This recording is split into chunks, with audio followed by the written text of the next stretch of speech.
actually, it's interesting because we have a sort of a similar story to tell, and if we combine it, that is actually what we want to explain. So to give a little bit the perspective of where we come from, Water Alliance is a cluster organization in the Netherlands based at Water Campus.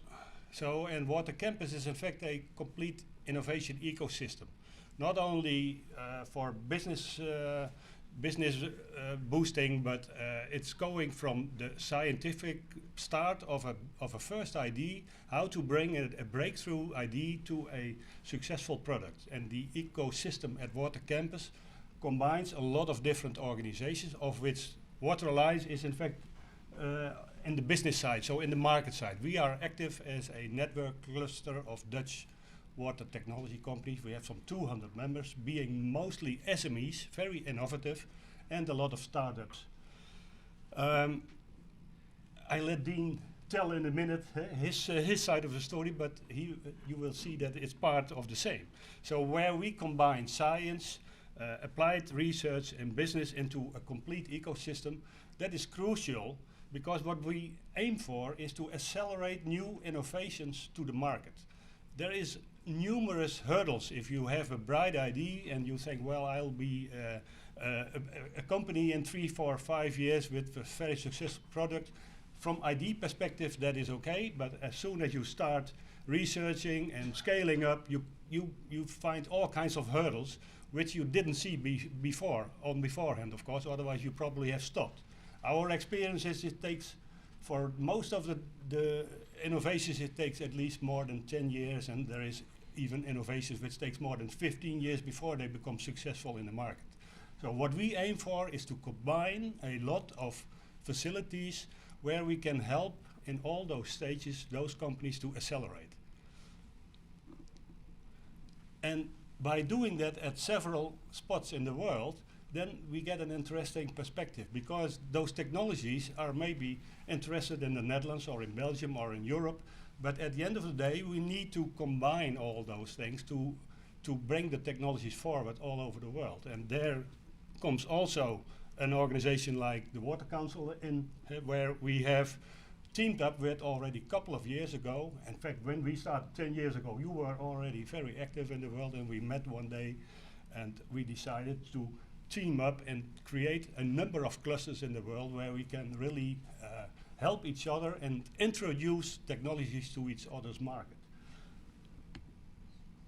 Well, in Hydraloop, we shouldn't talk too much about Hydraloop itself, but it's a bright example, isn't it? They were, when they came to Water Campus in 2017, we came to talk to each other, that you were just passed by the innovator stage, but were a startup and looking for additional help. And that's where Water Alliance in those years was very productive with you to travel through a few places in the world. And one of those places was Water Council in Milwaukee. Well, Dean, you can add on, because there we came to Milwaukee with Hydraloop one day. Yep. So just to add on, and sort of, I feel like basketball is going on right now here in New York, and so Hein does a play-by-play, and I'm doing the color commentary a little bit on this. I think it's interesting, Sabine. You talk about 7 years and how short a time that is. I would actually argue that's way far away, because James was with us. James Eklund was with us last October at our summit, and we talked about the challenges that are going on in the western part of the United States and in Arizona and Colorado, and the thought being is looking out ahead, and we were talking about what happens when the water challenges are happening, even to a level. And it was in October, and now in February, there's actually cities that aren't getting water. So 7 years is a long way away. We have to act now, and the imperative is so critical. I'm also one who is really a strong believer we hear a lot about desalination as the sort of the golden solution out there, and I would argue that it's not. I mean, it's a part of it, but what we really have to move to is this decentralized, water reuse system. If we're going to go and use the water, let's use it, reuse it, reuse it, and reuse it. So that in essence, what we simply are doing is replacing because of evaporation. Everything that Hein is doing in the Leeuwarden, the Netherlands, ditto for the Water Council. We are very much similar organizations. I would say, we are the two organizations in the world that operate in many ways the same shape or form. Big interest around SMEs.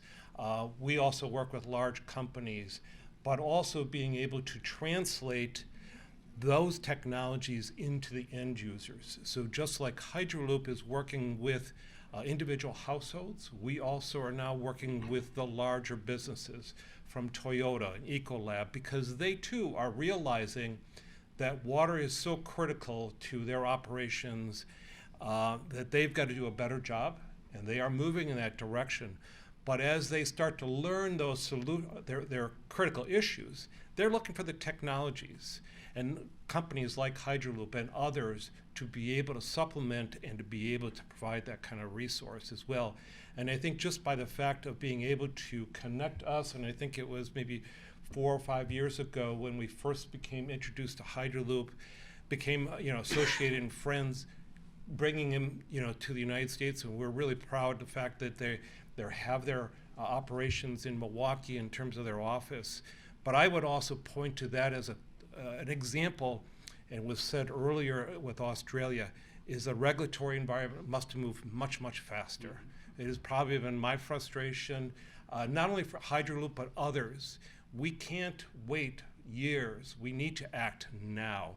And I think that as we look at these desalination, or these decentralized systems of water reuse, we need to expedite that regulatory environment, because if we don't, we're going to be at the loss. So thank you very much for inviting me to participate, and look forward to meeting with people.